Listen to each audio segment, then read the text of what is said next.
ഈശോ പിറന്നു വീണത് ഒത്തിരി അനിശ്ചിതത്വങ്ങളിലേക്കാണ്.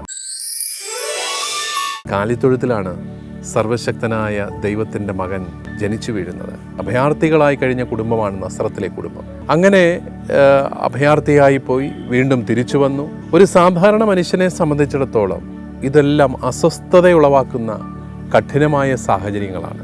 പുൽക്കൂടിൻ്റെയും കുരിശിൻ്റെയും സന്ദേശം വേറിട്ടതല്ല. ഈ ശിശു കുരിശിൽ മരിച്ചാണ് ലോകത്തെ രക്ഷിച്ചത്.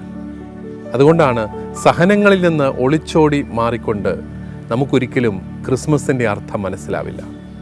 ക്രിസ്മസ് ധീരതയോടെയും ശാന്തതയോടെയും ജീവിതത്തെ നേരിടാൻ നമ്മളെ പഠിപ്പിക്കുകയാണ്.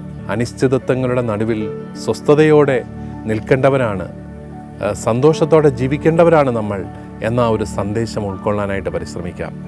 ദൈവം നിങ്ങളെ എല്ലാവരെയും സമൃദ്ധമായി അനുഗ്രഹിക്കട്ടെ.